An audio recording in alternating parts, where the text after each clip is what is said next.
What's going on, guys? Full Guard MMA here, and we're here to break down UFC Noche coming up this weekend. It's a banger of a card. E. What do you think? The most hyped card of all time. That's cap. You can't say that in the same year we had UFC 300, man. That's bullshit. But for the price of these tickets, man, they better be coming out massaging my head, rubbing my feet, feeding me nachos. What you think, man?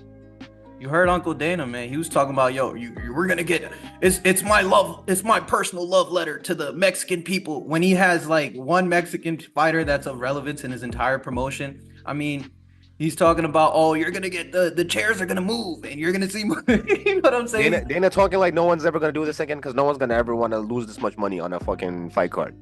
Listen, the pay-per-view is not that bad. I feel like a lot of people are going in on it.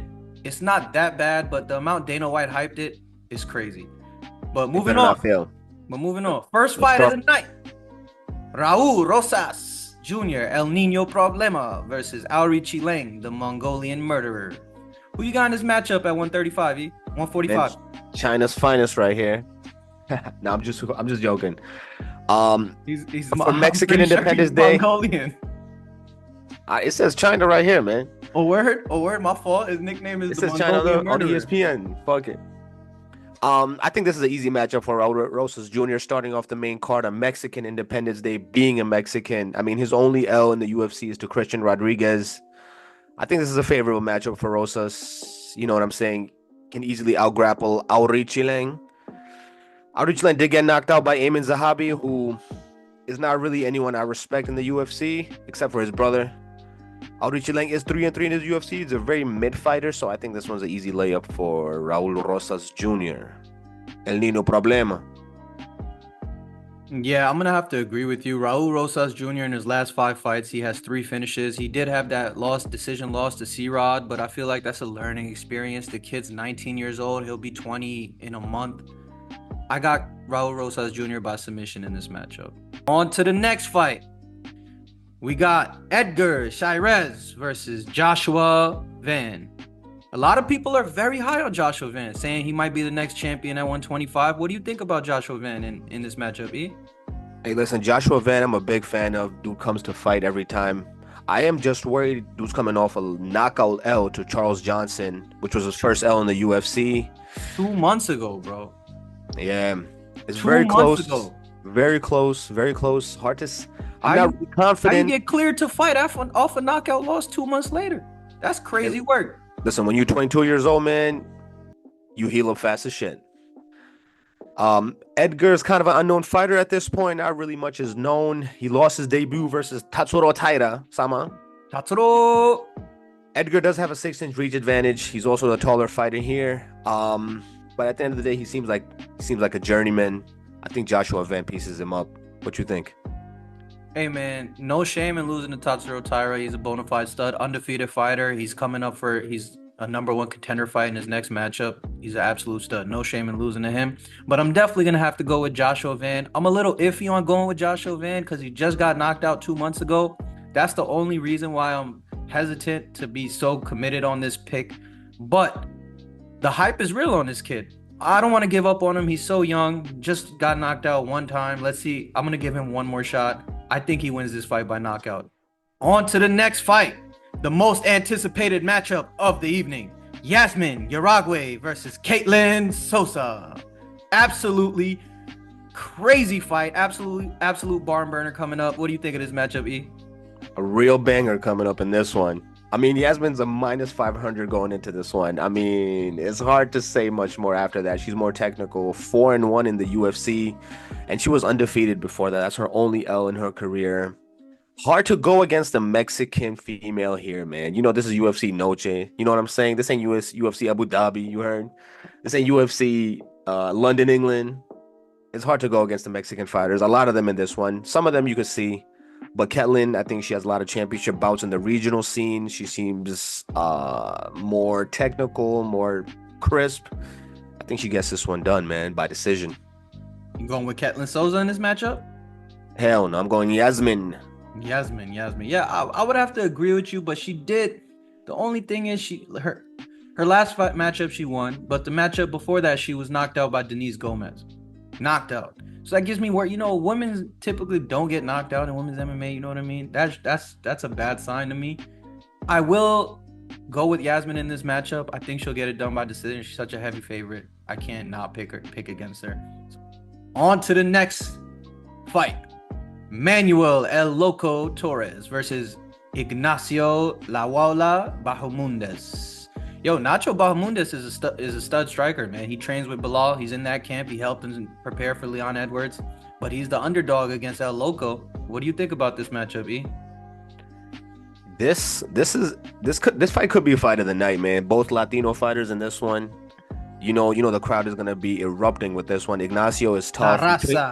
You know what I mean? Ignacio is tough. He trains with Bilal Muhammad. He's 5-2 in the UFC. He's lost to some good fighters. Thing is, Manuel is undefeated in the UFC. Dude is 4-0, including the Contender Series.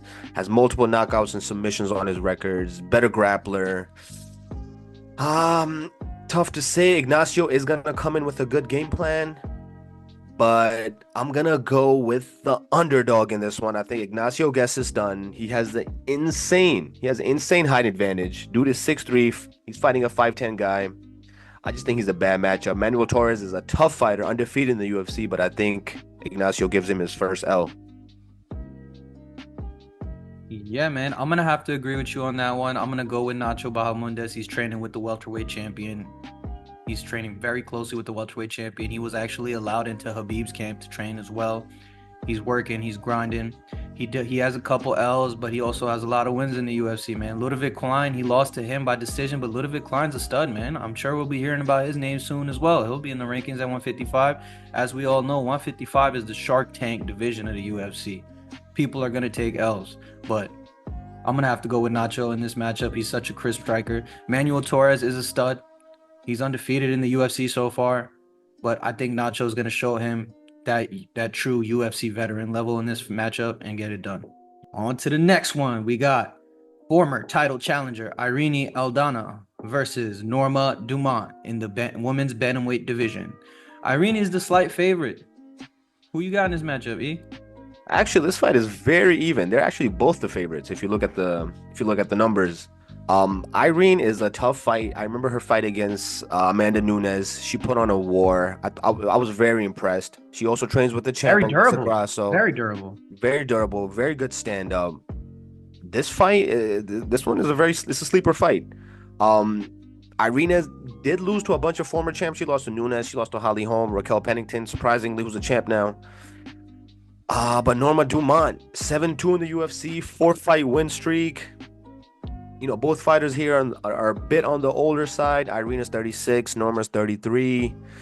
But I think the veteran takes this one here. I think Irene gets this done. Solid stand-up, hits hard. I'm going to go with Irene Aldana on this one. Yeah, this is a classic case of striker versus grappler. Norma likes to mix in the takedown. She can strike a little bit, but she likes to hit you with that pressure grappling and get you to the ground, beat you up, look for submissions and all that. It's nearly even money in this matchup. I am going to go with the slight underdog in Norma in this matchup just because Irene, she already fought for the title. She lost that matchup. She's coming off a win against Carol Rosa, but I'm going to have to go with Norma in this matchup, man. Her styles make fights. I think the grappling pressure is going to be too much, and she's competent in striking enough to make it competitive. I'm going to have to go Norma by decision. On to the next matchup. Ronaldo Rodriguez versus Ode Osborne. Who you got in this matchup? Now this one is the fight of the night right here. I'm joking. Ode Osborne. What do I say about this guy that's nice, huh? What good things do I say? He's an older flyweight at 32.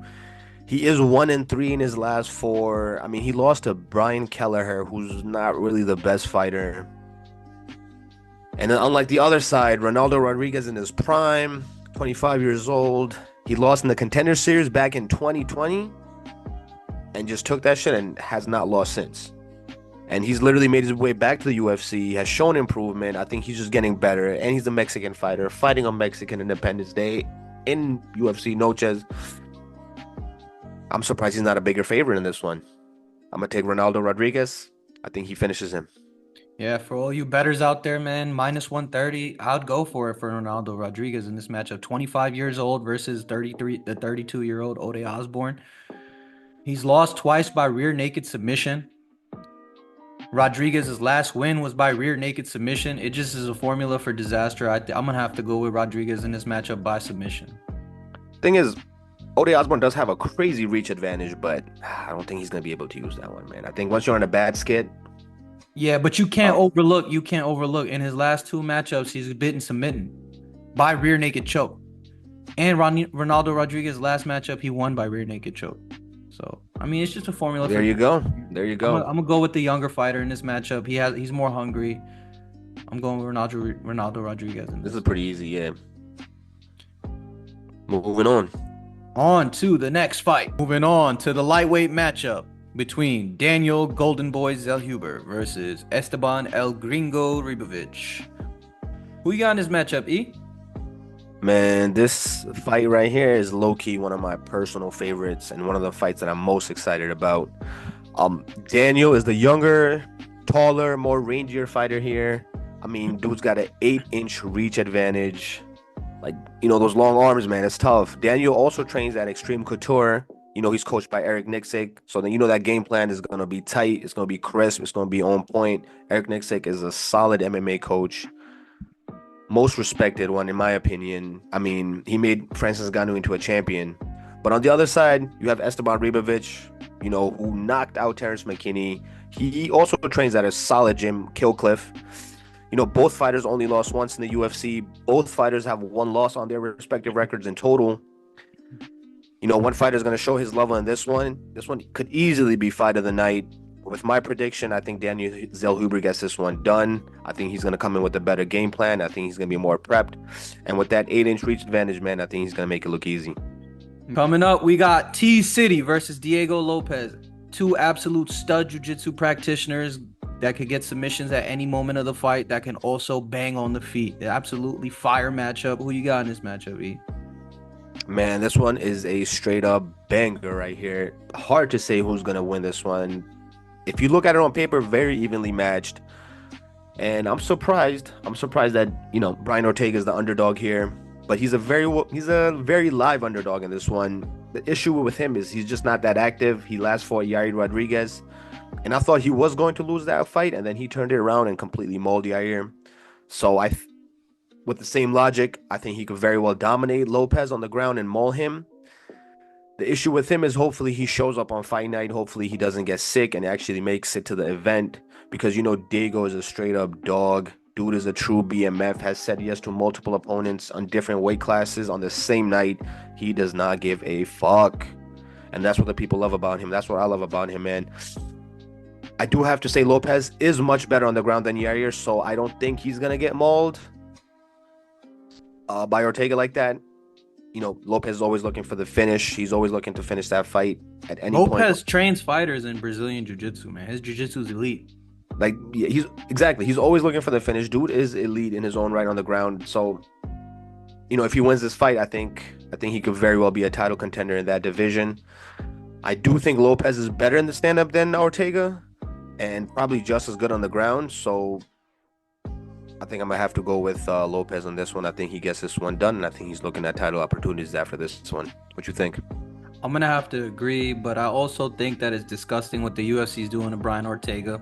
Brian Ortega told everybody he's moving up to 55. The UFC brass hit him up and said, nah, we need you for one more fight against Diego Lopez. He cuts to 45, and on the night of the fight, he's so sick, the dude can't even talk, can't even walk right. And they have to get Danny Ige as a short notice replacement. And then knowing that, the UFC brass hits him up again and says, no, you still got to fight Diego Lopez at 45. They're making him cut the weight again to 45, knowing that the guy wants to move to 55. It smells recipe for disaster, man. I really think Diego Lopez, they're setting him up for like a knockout victory in this matchup. I'm going to have to go Diego Lopez by knockout because they're playing with my boy Brian Ortega. Some dirty politics going on in this matchup, man. They're probably throwing him that bag too. They better be. But moving on to the co-main event of the evening, we have the trilogy between strawweight champion Alexa Grasso versus Valentina the Bullet Shevchenko. The GOAT of the division taking on the young lion who currently sits on the throne. Who you got in this matchup, E? You know I love Zabulit. You know I love Valentina. That's my baby right here. And it's sad to say, but I think her time has passed, man. 36 years old now. And especially after that last fight, you know, Valentina is a seasoned vet. She's been through multiple tough battles in the past. And I just think Alexa is just a bad matchup for her. She's just bigger, faster, stronger. It's not much she can do. And then after that last fight, you know, to get through that mental fortitude of just trying to, you know, getting over the fact that she got robbed in the second fight, which I very well thought she won. I don't think she has it in her. It's very hard to when you take a tough L like that, it challenges you mentally and physically. So I think just that last one is gonna be too much for her to overcome, and I think she very well knows the judges are not gonna be on her side if this is even a close fight. It's like the saying in NBA basketball goes, man. Sometimes you have to win by 15 to win by 2, and that just means the refs are not on your side, and you got to do a lot more that's required of you. So, if I was a betting man, I'm gonna have to say Alexa Grasso gets this one done in a boring decision, but I really want her to fucking lose, man. Nah, I'm gonna have to disagree with you on that one. I don't think it's gonna be boring at all. This is gonna be an absolute banger of a matchup. Alexa Grasso's the current champion. She's the current best in the division. She's taking on Shevchenko, who's older, but she still has the most skills. She's still the most technical woman out there. It's going to be a banger of a fight. Shevchenko comes to fight. She's a very competitive fighter. She always finds a way to compete. I'm going to have to go with Grasso in this matchup, though. Shevchenko time catches everybody, but I think it's going to be a banger of a fight. I'm going to have to go Grasso by decision. Moving on to the highly anticipated main event of the evening. Sugar Sean O'Malley versus the Machine Merab Dvalishvili. The stakes are high in this matchup, E. Bantamweight gold on the line. Bantamweight supremacy on the line. Maybe, you know, the winner of this matchup is most likely going to be a long reigning champion at this division. What do you think? Dude, does Merab really have freaking staff, bro? And then that cut over his eye is not helping him. You know, he's not really a technical fighter like that. Just has an insane gas tank. So I think that him having staff, if he does have staff, is really going to fuck his game plan up. You know what I'm saying? Like, he's not really... I'm going to go on a limb and say he's not a great grappler in that sense. He's a crazy wrestler, has a crazy gas tank, just spams his takedowns. He's on a run. 10 fights in a row. Bro, dude attempted 50 takedowns on freaking Cejudo, or is it Peter Yan? Peter Yan. He attempted like 37 or something crazy. Just in a 5-round fight, bro. That's crazy. Crazy. So if he does have staff, man, it's hard to say that he's going to win this fight because that's his move. That's his go-to. Like, that's his bread and butter, basically. And he's doing the most on social media, bro. He's going all around the world. He's fucking having Indian street food. He's fucking drinking, I don't know if it's fake beers on television. He could be playing that Ryan Garcia game and just fucking with him mentally. But I don't think so, man. I don't think so. Because Sean got this one in the bag, I think. You know, he can fight backwards. He can fight going forward. Has good feints. Has good takedown defense. And, you know, Merab is just going to spam them takedowns. I think his coach also, Sean and Tim, I think they always game plan very well for who they fight. They had a very good game plan against Aljo. And to be fair with you, man, I don't think UFC wants Merab as a champ, you know? So any close 100%. decision, I think will probably go to Sean. The question is, can Sean really stuff all those takedowns? And does Merab really have staff? Because if the answer is yes to both, then he's finished. Then he's done. I think Sean TKOs him early. That's my prediction. Well, not getting into staff and all that stuff, I'm going to just talk about it from a technical standpoint. Merab, he's relentless, but he has to get on the inside. Sugar Sean O'Malley's 5'11", technical striker. He fights going backwards. He fights going forward. He can land combinations in the pocket. He's a complete striker. In my opinion, he's probably the most technical striker in the lower weight classes we have right now in the whole entire promotion. And Merab has shown a tendency to get rocked in the first round against multiple people. He got rocked in the first round against Henry. He got rocked in the first round he almost got finished in the first round against Marlon Moraes. We've seen him he's a little chinny. It's a common theme in all his fights. So he's a little chinny early on. Once he gets going, he's damn near relentless though. So It's kind of hard for me to go with Sean O'Malley, knowing that the only path to victory is by knockout. I don't think Sean O'Malley can beat Merab by decision. I don't think he can submit Merab. It's just am I really fully ready to commit all my eggs in one basket that Sean O'Malley's gonna knock out Merab? It's possible because Merab has shown a tendency to get rocked early, but once he gets out of that first round and he gets in a rhythm, he's taking you down. He's on you like glue. He's on you like glue. He doesn't care if you stuff his takedowns. He's still gonna take you. He's still gonna attempt. Still gonna attempt. Still gonna attempt. He's gonna Gleison Tibau versus Habib you. Just all over you. He couldn't take Jose Aldo stuffed 16 takedowns. He was 0 for like 16 on takedowns against Jose Aldo, but Merab still won the fight because he just literally held the man against the fence, hit him with knees, hit him with punches all 3 rounds. He's absolutely relentless. They don't call him the machine for no reason. I'm gonna honestly have to go with the upset pick in this. He's a slight underdog. It's not a big underdog, but it's still an upset pick. I'm going Merab the Machine by decision in this matchup, E. That's Full Guard MMA, and we're out. Peace.